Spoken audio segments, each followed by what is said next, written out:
India جو ہے وہ آرمی کے بجائے یا ٹریڈیشنل ملٹری کی بجائے واٹر کے ذریعے پاکستان کو بہت زیادہ نقصان پہنچا سکتا ہے۔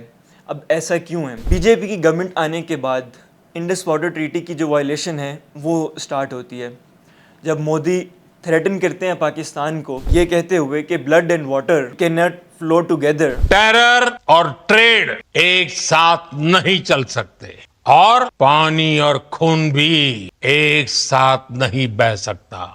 پانی اور خون اکٹھے نہیں بہہ سکتے۔ یہ دھمکی انہوں نے دی پلوامہ اٹیک کے بعد بھی، اور یہ ریسنٹ جو پچھلے سال پاکستان انڈیا کا کنفلکٹ ہوا اس کے بعد بھی۔ اور اگر آپ واٹر کو as a military weapon use کرتے ہیں تو یہ اگریشن ہے دوسرے کنٹری کے خلاف۔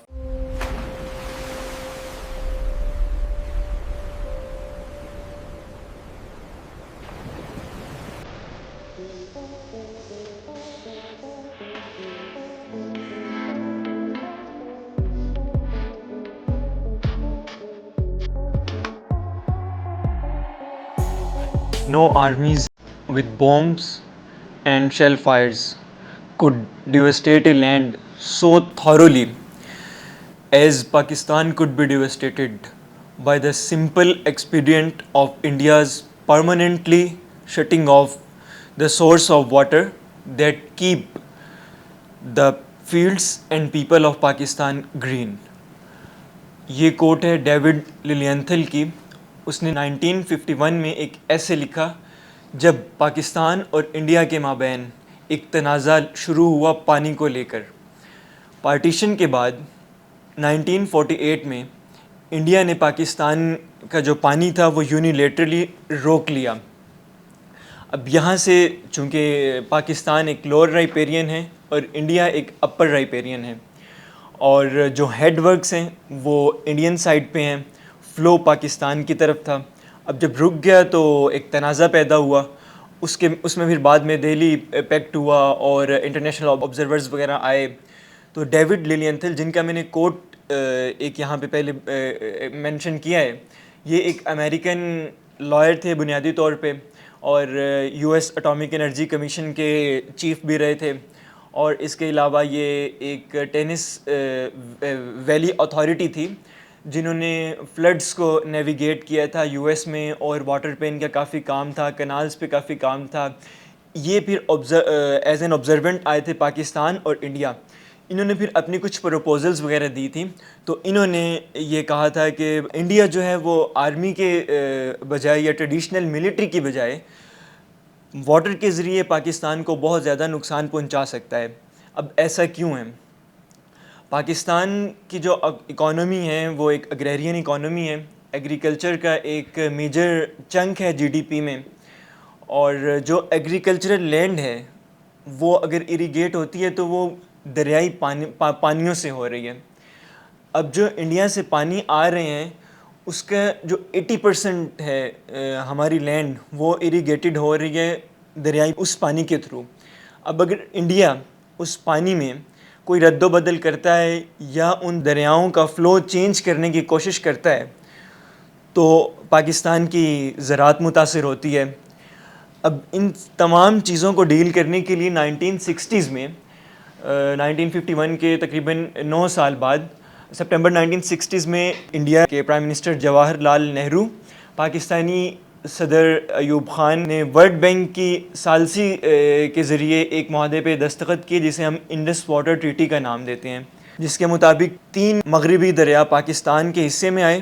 یہاں ایک اہم چیز ہے کہ انڈیا نے پاکستان کے حق کو تسلیم کیا، اور 3 دریا ان کا فلو پاکستان کی طرف، جس میں دریائے جہلم ہے، چناب ہے اور دریائے سندھ ہے۔ اب اس ریور انڈس سے یا انڈس بیسن سے پاکستان کی جو 80% زراعت ہے وہ منسلک ہے، جس طرح بلاول بھٹو نے اپنی پچھلی اسپیچ میں کہا ہے جو انٹرنیشنل کانفرنس کروائی پاکستان نے، it is our food, it is our fields of Sindh, it is orchards of Punjab.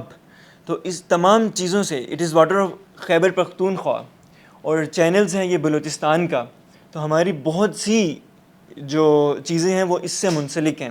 اب بی جے پی کی گورنمنٹ آنے کے بعد انڈس واٹر ٹریٹی کی جو وائلیشن ہے وہ سٹارٹ ہوتی ہے، جب مودی تھریٹن کرتے ہیں پاکستان کو یہ کہتے ہوئے کہ blood and water can not flow together, پانی اور خون اکٹھے نہیں بہہ سکتے.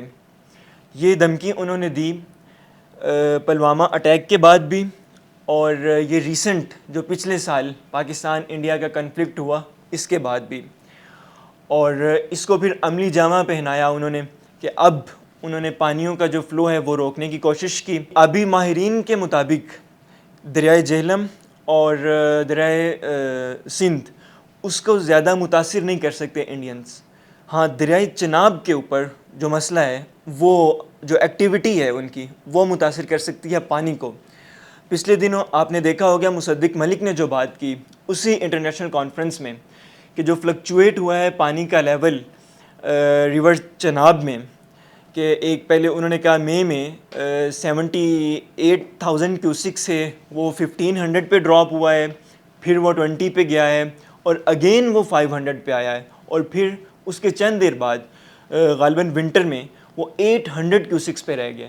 اس کی وجہ یہ ہے کہ انڈیا نے وہاں پہ ایک تو کمرشل ایکٹیویٹی سٹارٹ کی ہے.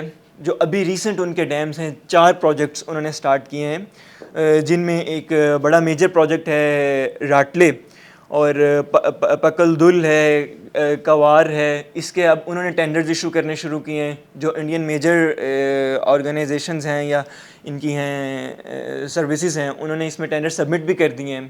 اب یہ جو تمام پروجیکٹس ہیں، ان کا ایک پرپز ہے کہ جو چناب کا پانی ہے اس کو کس طرح روکا جائے. اب اس چناب کے معاملے میں جو پاکستان کی سٹینڈنگ ہے وہ بہت لیگل اور لافل ہے. اس پہ جو ہمارے ایک لیگل ایکسپرٹ ہیں، بلکہ انٹرنیشنل لاء کے ایکسپرٹ ہیں، ان کا ڈان میں ایک بڑا ایکسپلیسٹ آرٹیکل تھا کہ کس طرح پاکستان ابائڈ کرتا ہے ویانا کنونشن کو، اور جو ایڈیشنل پروٹوکول ہے اس کا آرٹیکل 56. اور انڈین جو یہ ایکٹ ہے جو وہ چناب پہ کوشش کر رہے ہیں انڈیا کرنے کی، وہ ٹینٹ اماؤنٹ ٹو وار ہو سکتا ہے، کیونکہ اس کے جو آبجیکٹیوز ہیں وہ ملٹری ہیں. اور اگر آپ واٹر کو as a military weapon use کرتے ہیں تو یہ اگریشن ہے دوسرے کنٹری کے خلاف، جو یہ ٹرن ہو سکتا ہے ایک وولٹائل کنڈیشن میں اور الٹیمیٹلی وار پہ. اب پاکستان یہاں پہ اس کا ملٹری جو رپلائی ہے، یہ جو ملٹری رسپانس ہے وہ دے سکتا ہے.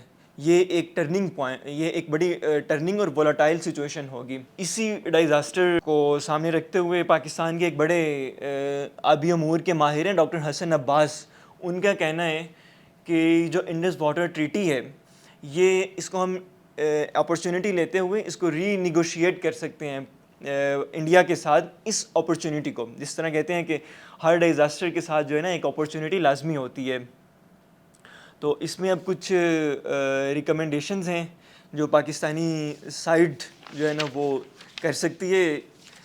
ایک تو سب سے پہلے تو یہ ہے کہ آپ نے اسٹریٹجیکلی جو واٹر سٹوریج ہے اس کو آپ نے ایکسپینڈ کرنا ہے، اور جو اپنا شفٹ ہے وہ ریور واٹر کی بجائے گراؤنڈ واٹر پہ کرنا ہے. اور دوسرا اس میں یہ ہے کہ جو آج کل ایریگیشن کی معاملات ہیں بڑے وہ ایڈوانس لیول تک جا چکے ہیں کہ ہم لوگ ایک ٹریڈیشنل ایریگیشن سسٹم یوز کر رہے ہیں. اس کے لیے جو پاکستانی گورنمنٹ ہے یا جو پالیسی ساز ادارے ہیں وہ ڈرپ ایریگیشن پروموٹ کر سکتے ہیں فارمرز میں، اور اسی طرح ایک سپرنکل ایریگیشن میتھڈ ہے وہ یوز کر سکتے ہیں. اس کے علاوہ جو بہت امپورٹنٹ چیز ہے کہ پاکستان اپنا یہ مقدمہ جو انٹرنیشنل فورم ہے وہاں پہ ریز کر سکتا ہے. اس میں سب سے پہلے جو چینل ہے IWT کے تھرو ہمارا بنا ہوا کہ ہمارے انیشلی اس میں کمشنر ہوتے ہیں، جس میں ایک پاکستانی کمشنر ہے جو ہمارے سید مہر علی شاہ صاحب ہیں، اور ایک انڈین سائڈ کے کمشنر ہیں. یہ تمام چیزیں وہاں پہ ڈسکس ہوں گی. اگر وہاں پہ کوئی سالسی یا کوئی سولوشن نہیں نکلتا تو یہ جائیں گی گورنمنٹ لیول پہ. اگر وہاں پہ بھی نہیں ہوتی تو پھر ایک کمیشن بنا ہوا ہے، یہ وہاں پہ ڈسکس ہوں گی. اب اس کے بعد پھر یہ ہوں گی ایک کورٹ آف آربیٹریشن میں جو انڈس واٹر ٹریٹی کے انڈر بنی تھی، جس کا ڈیسیژن پھر بائنڈنگ ہوگا دونوں گورنمنٹس پہ. اگر یہ معاملات وہاں پہ طے نہیں ہوتے، جو انڈیا ریلیکٹنٹ ہے وہاں پہ طے کرنے میں، تو پاکستان یہ معاملہ یونائٹڈ نیشن کی سیکیورٹی کونسل کے ساتھ ریز کر سکتا ہے، جنرل اسمبلی کا اجلاس بلا سکتا ہے.